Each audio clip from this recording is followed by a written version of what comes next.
This portion of the John Fredericks Show is brought to you by Hargrave Military Academy. Attend an educational and informative open house event at Hargrave Military Academy in Chatham, Virginia. For more information, visit online at hargrave.edu. Hargrave Military Academy. Build his future. Joining us now is Congressman from the 5th District of Virginia, Mr. Jobs himself, Congressman Robert Hurt. Congressman, always a pleasure to have you with us, sir. Good morning, John. Thanks so much for having me on your program. Oh, it's always a pleasure. I had a chance to read your op-ed the other day. I'm going to start with that. Very compelling, because your op-ed, by the way, in the Danville local newspaper, basically you're trying to create a situation in your district that is going to bring jobs to the area, and you've been stymied by the government that you represent in Congress. And when you read your op-ed, it's stunning. What is going on? Well, this is one example of legislation that comes from the district, and so much of the legislation that we introduced that I think is most effective comes from stories that we hear as we travel around the district.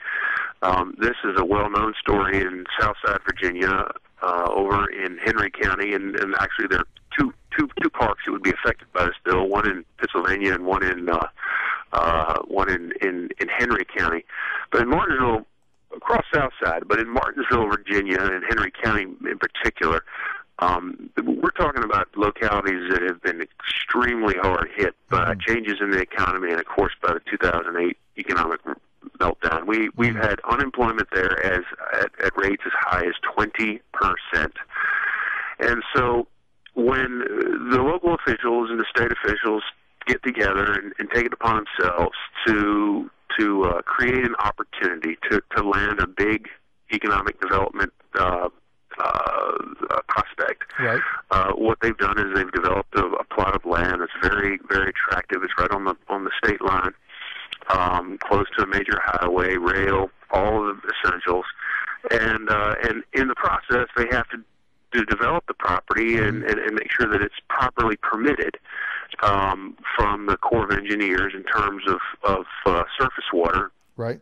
And so what they've been told again and again is the Corps will not entertain their permit until they can tell them who it is that is going to be the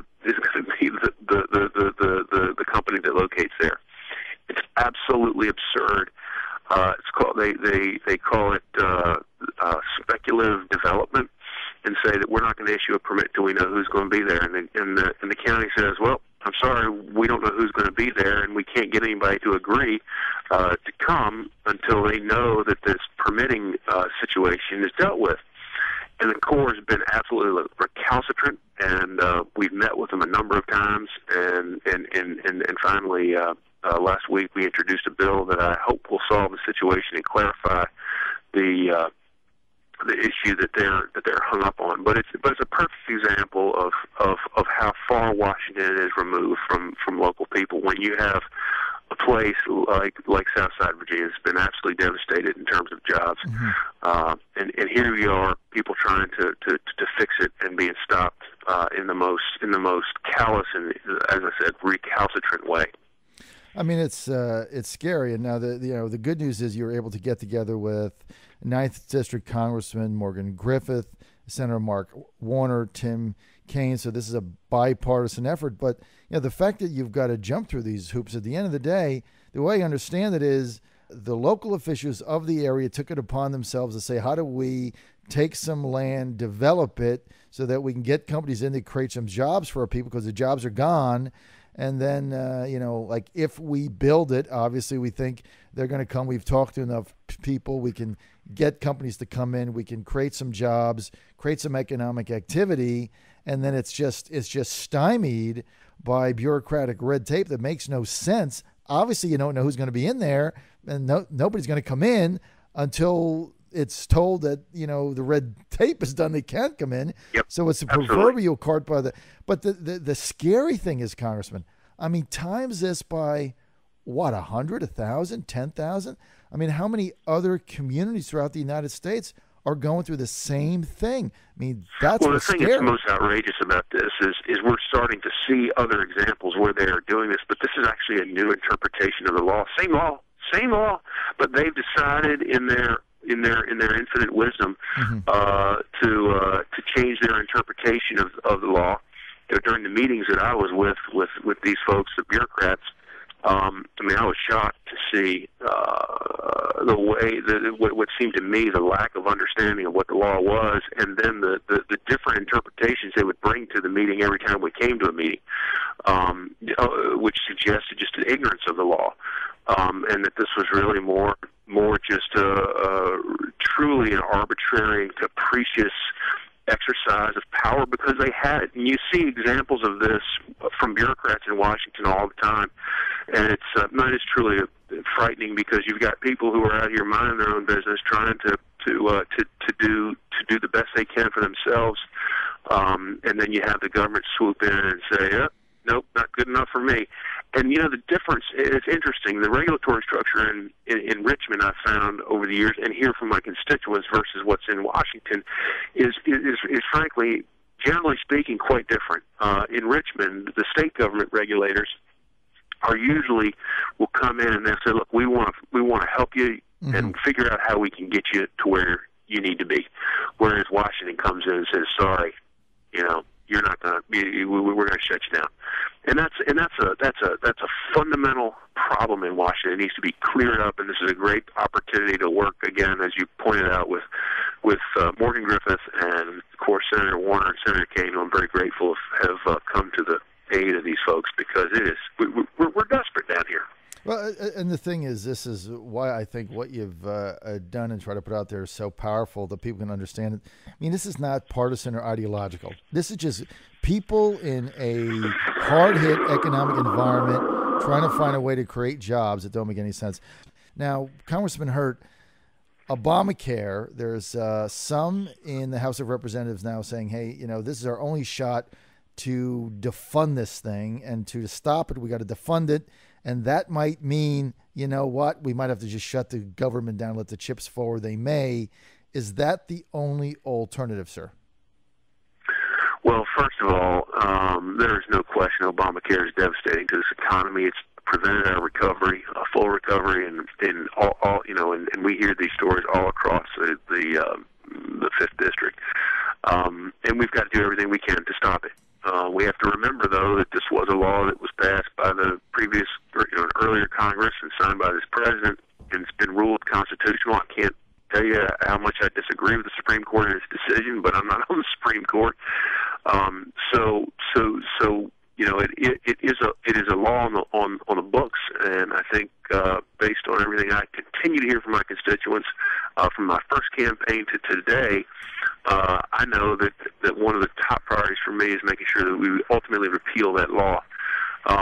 Clearly, we have the power of funding it or defunding it, and I'm completely in favor of defunding it. And so then I guess the question then becomes, well, what is your end game, and how do you ultimately do it? I think the best way to do it is to get a new Senate and to have a new president ultimately who understands how devastating this is. That's the way the Constitution provides for us to change the law in this country. That's the best way to ultimately get rid of it. Certainly, we can do what we can to try to defund it, and use the appropriations process is perfectly appropriate. And I guess what I would say to those who say, well, we need to just shut the government down in order to achieve this, I'm not going to forecast what I will do on any future appropriation relating to this, because I want to see, obviously, what the future appropriation bill is, whether it's a budget bill or whether it's a continuing resolution. I can tell you that I voted for these appropriations measures and I voted against them. And so I will never, ever foreclose the opportunity to vote no on a bad spending bill, one that's not moving us forward in some direction. And so, is it possible that I would vote no on a bill like that, and that might have the consequence of shutting the government down? Yes. But I will tell you this, that if you do that, if we do that, the consequences to our military, the consequences to funding those priorities that are the top priorities of our nation, we really may be, having consequences that are far greater than those that we seek to remedy. And I think that we just, that's the balancing test that you have to ultimately do. Shutting down the government sounds like a great idea. And most people probably would, a lot of people would say, oh, well, just shut her down. Well, the other side of it is it's extremely expensive to do that, and there are tremendous consequences, whether it relates to, again, military, which is our top priority, Social Security, Medicare, all those things that depend on a daily basis on the funding of the government, that I think most people agree are have become core functions. Congressman, I agree with you 100%. Here's why. I don't want to see Obamacare get funded either. It's a broken program. Even the people that authored that 2,000 pages can't figure out how to implement it. So, on one hand, you say, why would you invest money in something that we know can't work? But here's the bottom line. If you shut the government down, and I went through the Newt Gingrich thing in 95, I was right there covering it. I saw what the media did. This is reality. They demonized Newt. He was a good guy trying to do the right thing. And it was all about Newt and not about the policies. And so my fear with shutting the government down is that we reframe the argument to military isn't getting paid, havoc is being wreaked, people can't get along. We reframe the argument to the government shutdown and away from the implementation of the Affordable Health Care Act. That's an argument Republicans can win in the midterms, and they can win that to take the Senate back. So why would you take that argument that you can win with the facts off the table and get it garbled with something else? And that's exactly my fear is what will happen if indeed the government is shut down as a result of funding Obamacare. That's just my opinion. What do you think? Well, no, I think, I try to look through this strictly through a policy lens, but there's no question that the political ramifications I think that you set out or in the political experience from the past is very important to look at it when it comes to trying to win elections. I think we need to do what, as a member of Congress, we need to do what's right for this country. And obviously, again, I always reserve the right to vote no. And I have voted no, and I may vote no in the future. Right. But the bottom line is that there are grave consequences that I think go past the soundbite of just shut it down. There are grave consequences that we have, you always have to take into account. And again, the military, the Social Security program that, a lot of people in my district, widows and widowers who worked all their lives, suddenly, they're concerned about whether they're going to get a check. That's not good government. That sounds like, Washington bullying, and so we need to do what we can to avoid that. I would rather see this be the centerpiece campaign issue philosophically for the 2014 midterms and let the chips fall where they may. And then, if you're for it, you've got to defend it. Look, the other day, the majority leader, Harry Reid, said, well, the great thing about Obamacare, it's a down payment to a single-payer system. I mean, that's ultimately what these people are after, right?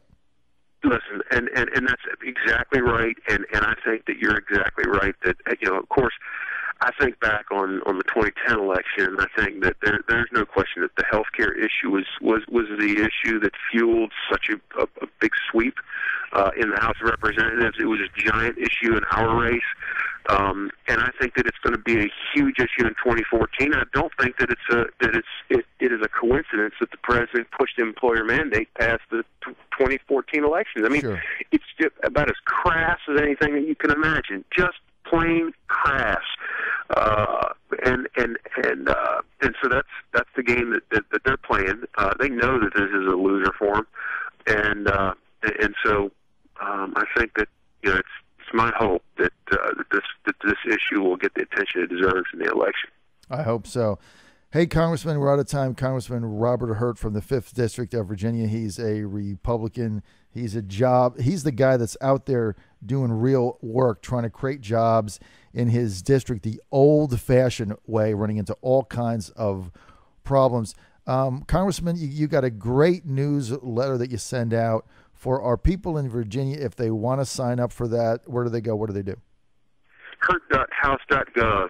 It's hurt.house.gov. We've got a mighty big district, runs from North Carolina to Fauquier County, and from Brunswick and Lawrenceville all the way over to Martinsville and Henry County, and we're mighty proud to be able to serve folks of the 5th District, and we invite anybody in the district or outside the district to contact us and get on our newsletter.